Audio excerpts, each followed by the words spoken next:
Hello and welcome. Thank you for joining me today, for taking the time for yourself.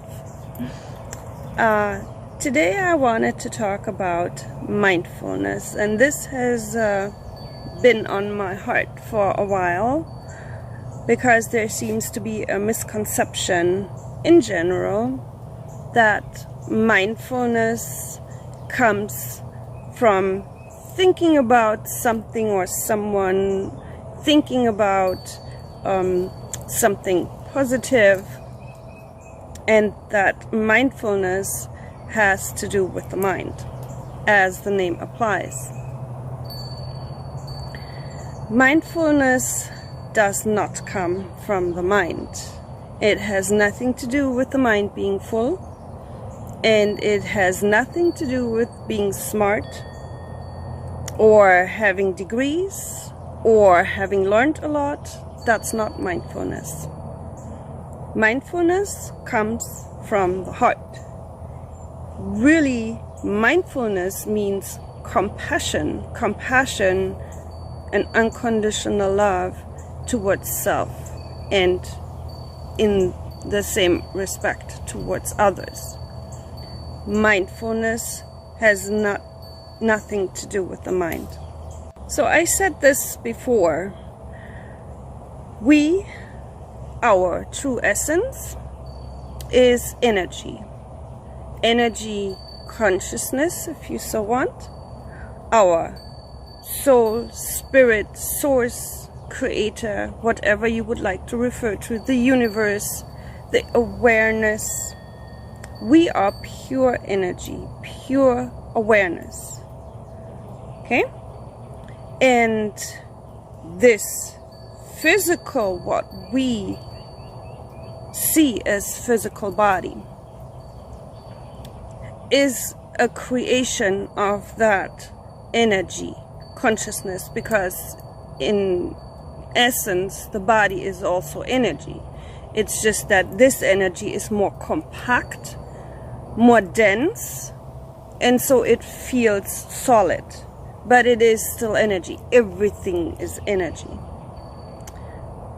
And our energy consciousness, if you would like to call it soul or spirit, should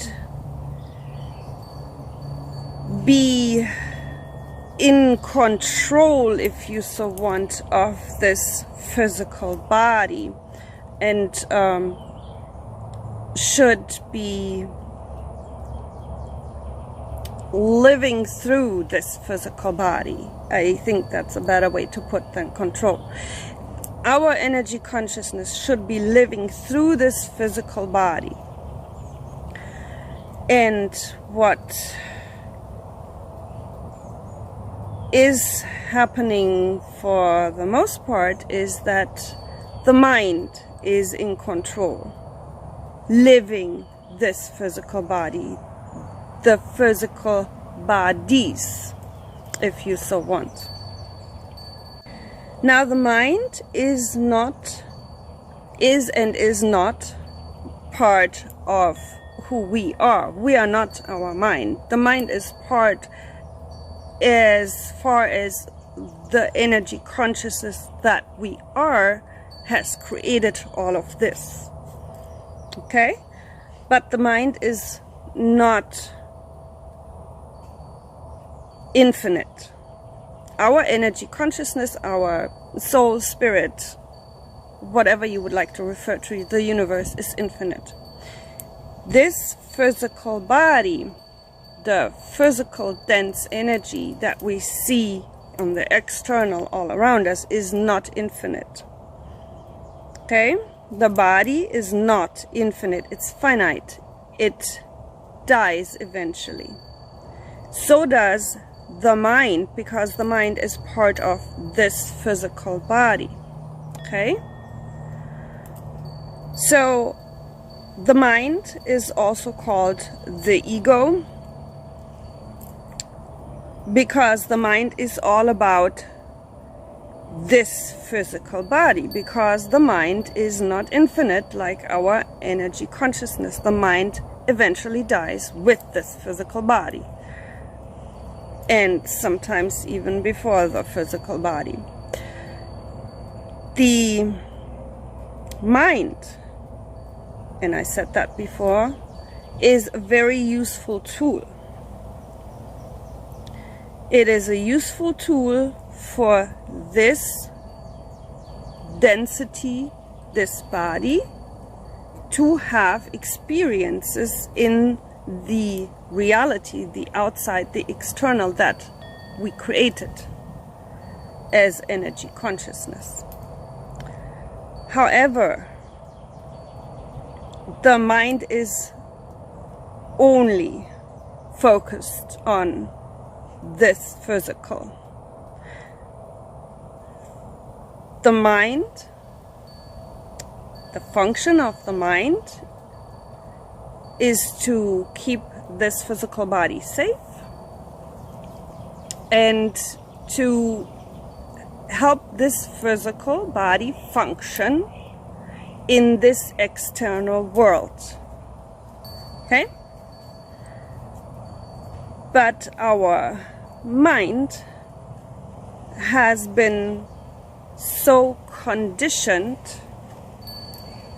over and over and over that it,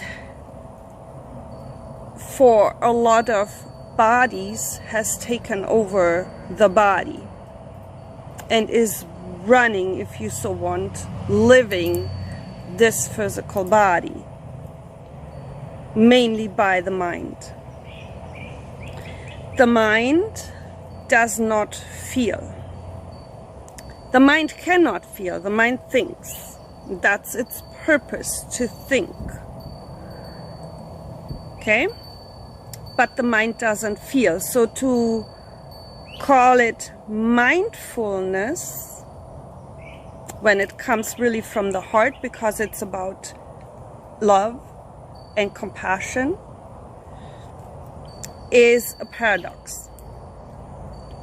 That comes from the mind, because the mind would like to take credit for something that's not coming from the mind, if you so want. Okay? Because the word mindfulness obviously comes from the mind, but the mind has no part in the actual mindfulness. Okay? That comes from the heart. But the mind makes it sound like as if the mind has anything to do with mindfulness. And that's not the case. A lot of people say, oh, how can I get out of my mind, or how can I get rid of my ego? Because there is a collective awareness that the ego is selfish. That's what the name implies, is selfish. It's all about the physical, all about the body, and not about feelings and unconditional love. Now, we do not get rid of our ego, because the ego is still useful. It's still keeping us safe when it's necessary. And the mind is still useful. It's a useful tool, just like any other tool. It just needs to be recognized and realized internally that the mind is exactly that, a tool, and should not be in charge and living this physical body.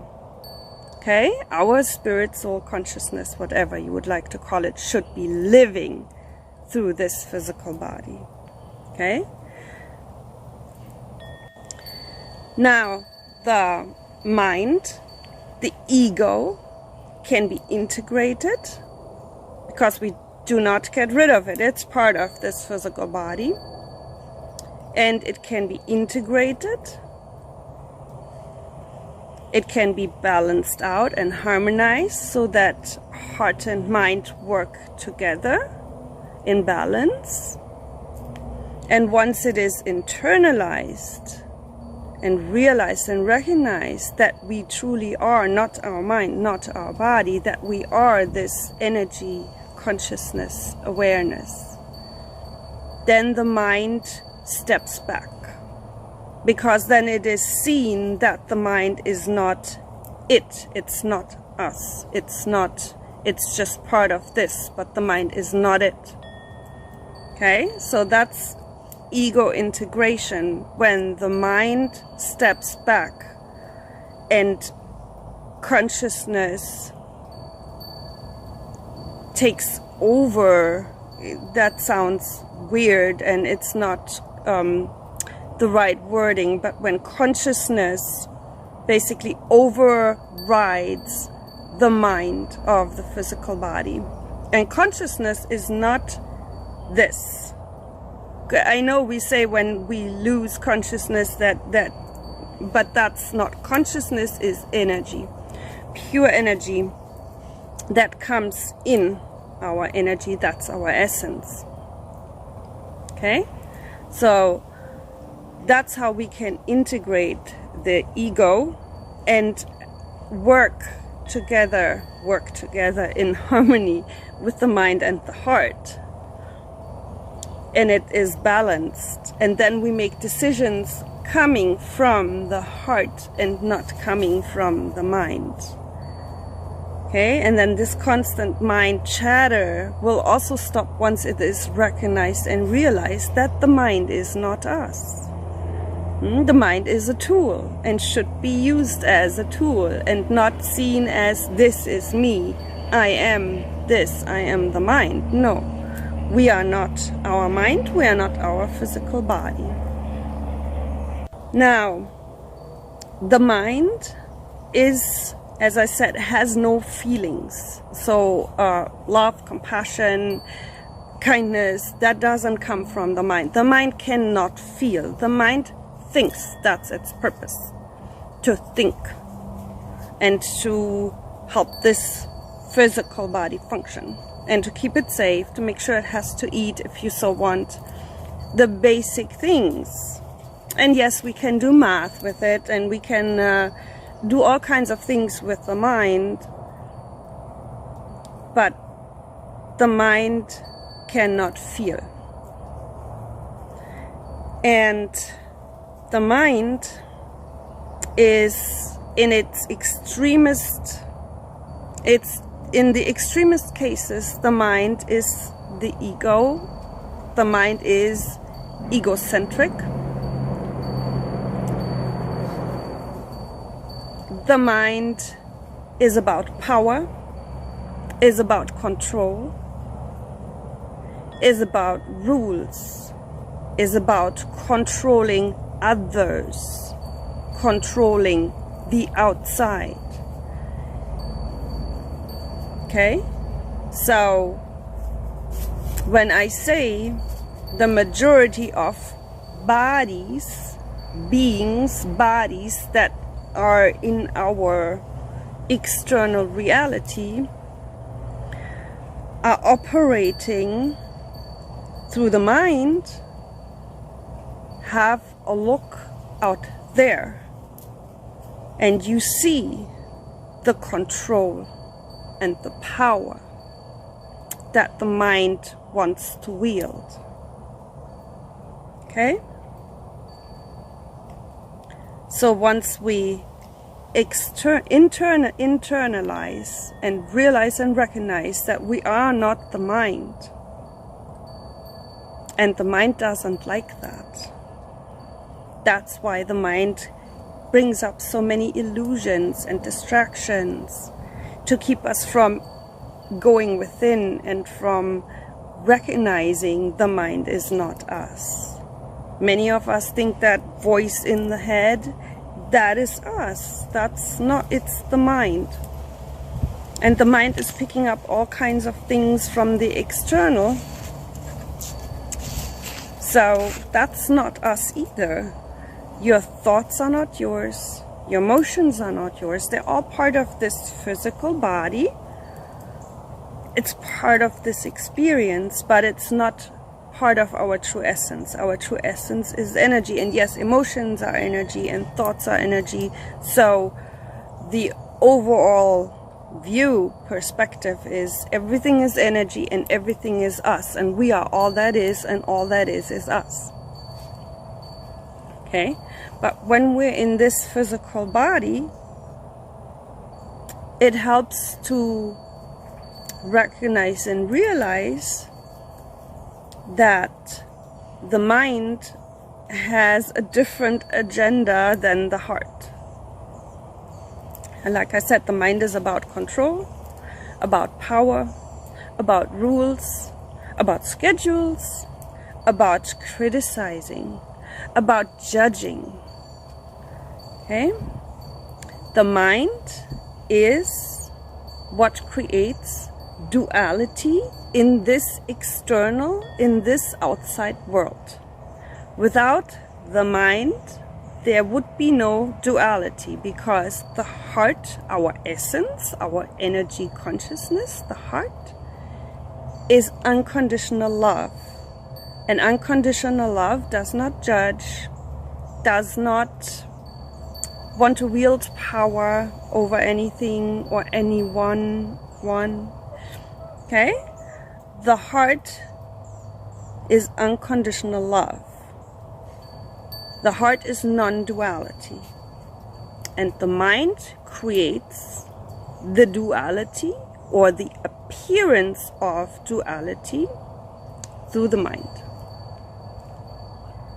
So when we label things and put it into nice boxes so we can describe it and label it, that's judging, and it's discriminating, because it's only seen through the mind.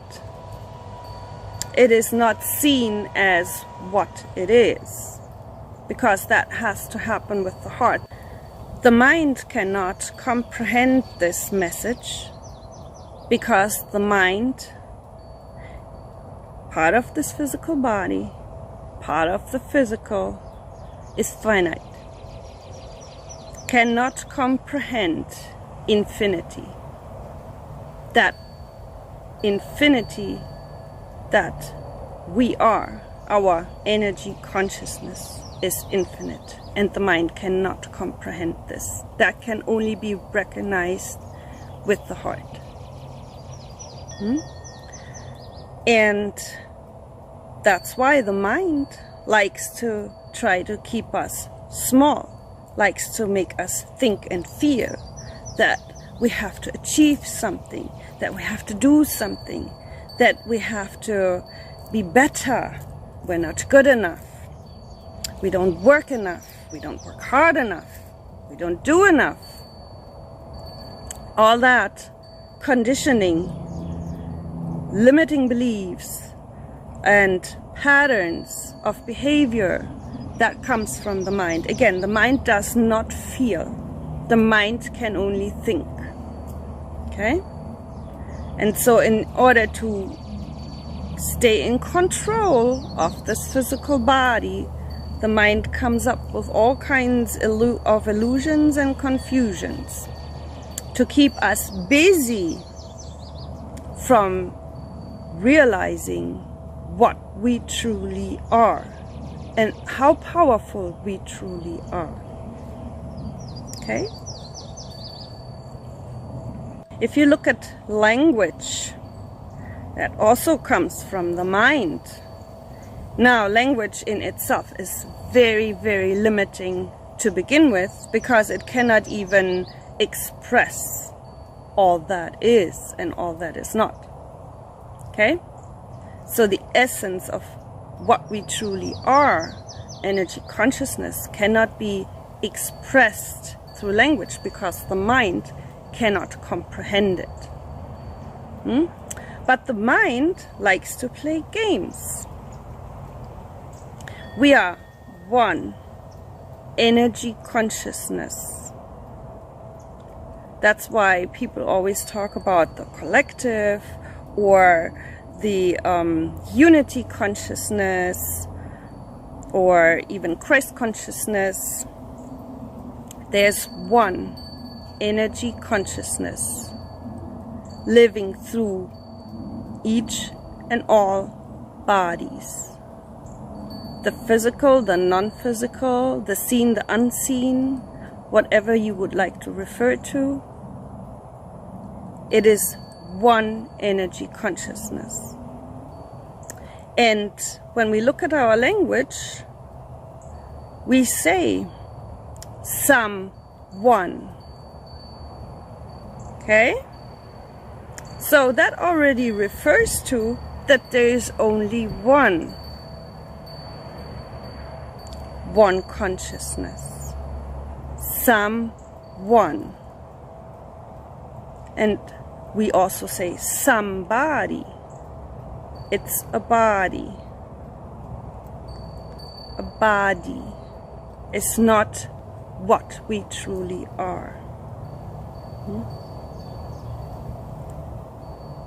That's just word games, but that's how the mind plays. Just like the mind calls it mindfulness, when in truly it comes from the heart and not from the mind. And again, the mind cannot feel, the mind can only think, which is useful. We don't want to get rid of the ego, we don't want to get rid of the mind, just to make that very clear. The mind is a very helpful, useful tool when put to work in balance with the heart, so that it can work in balance with this physical body. A very helpful, useful tool.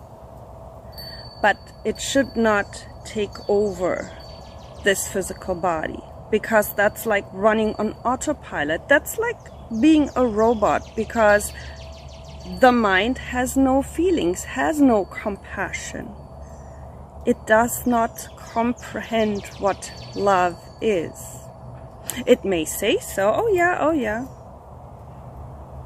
But that's not unconditional love. That's just the comprehension of the mind, what the mind thinks it is. I hope that makes sense. The mind has no feelings. The mind cannot feel, and thus it cannot know. And the mind is all about knowing, about controlling, about knowing, about labeling. And that's why it really helps to be mindful from the heart, and to balance out the mind, so that there is not all this going on here,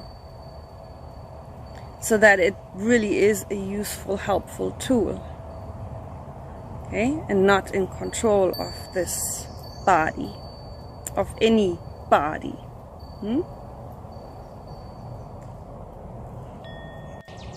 The birds are chirping away, they're agreeing with me. So, it's a living through and allowing life to happen through this physical body, whereas the mind wants to control everything and predict everything. It's not allowing life to happen, and thus why we often get stuck or feel stuck, because the heart and the mind do not work together, if that makes sense. Okay, this is selenite. This is very beneficial when it comes to working with the mind, because it connects the head space, the mind, with our energy consciousness, the third eye, the crown.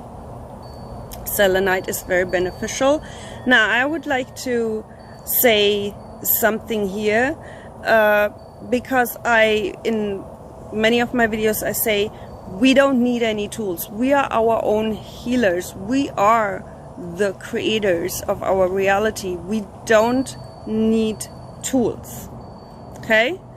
But, and here comes the mind in again, unfortunately humans are so programmed that they believe what they see or what they hear with their physical senses. So I could say I am bringing in the energies of selenite to amplify the energies I'm putting out there. Yes, I do not need this crystal in order to do the work, the energetic work that we're about to do. I do not need this.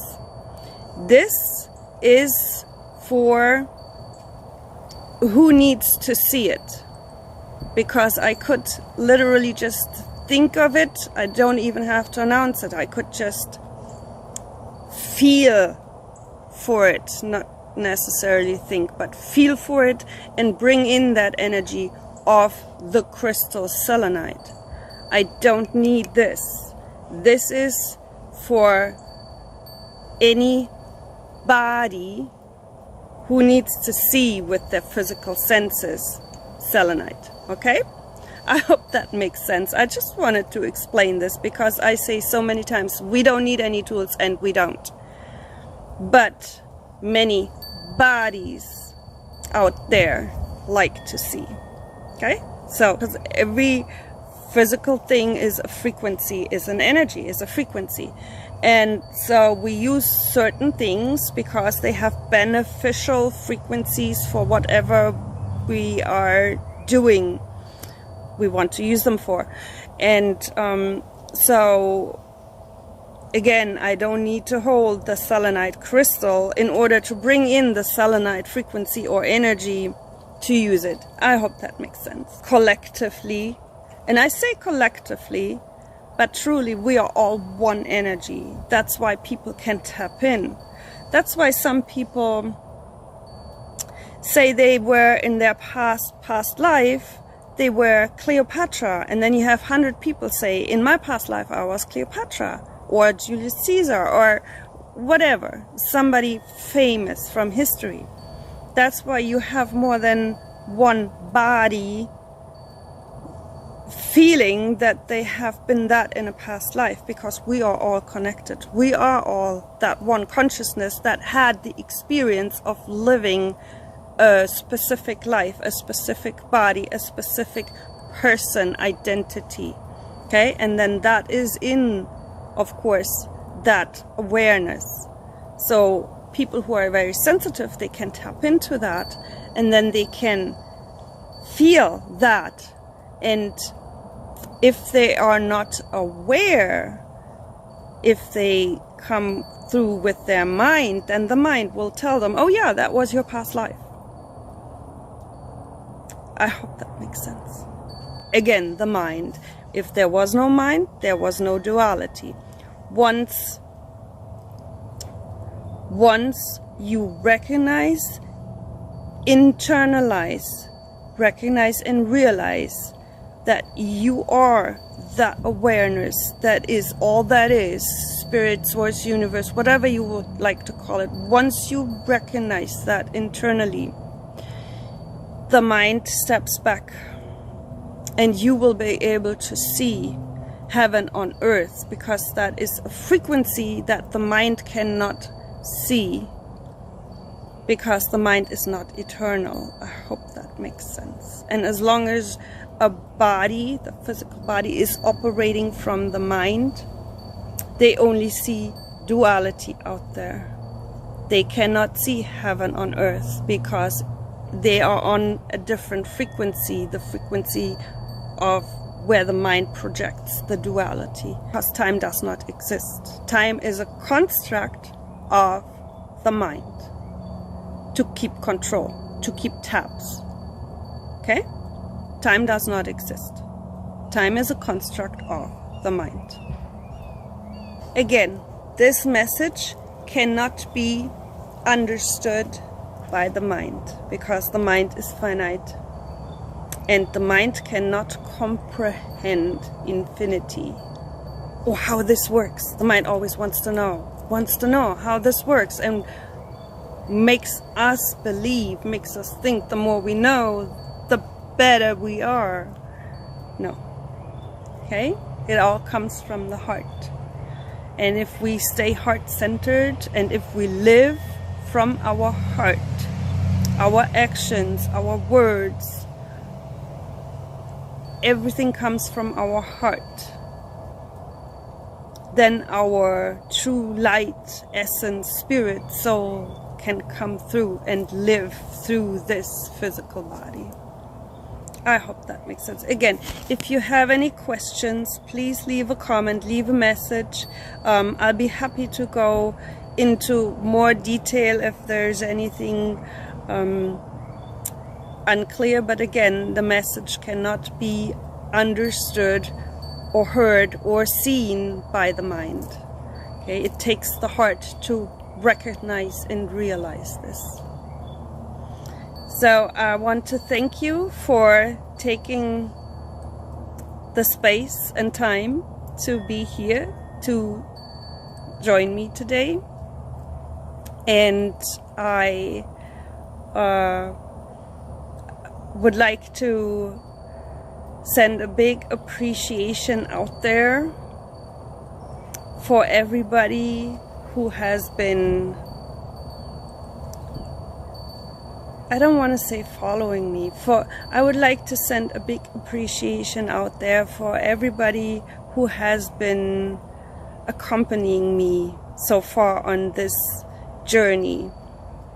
Now, I've been on this journey for a while, but I have just recently started making videos a few months ago, half a year ago about, which happened because I broke my wrist. So things are not always what they seem, and I truly believe that things happen for a reason. I broke my wrist and I couldn't function as I would have liked to, as the mind would have liked to. So I found something else to do, and I started putting my music videos online, and from there my channel built up. So I truly believe with my mind that if I hadn't broken my wrist, I would not be here now. So anyway, thank you to everybody and everyone who has been accompanying me and supporting me on this journey through this life. And I wish and send you much love, much blessings. The light in me recognizes the light in you, because we are all that same light. We are all that same energy. We are all that same source. Okay? So much love. I see you, I appreciate you, I honor you. Namaste.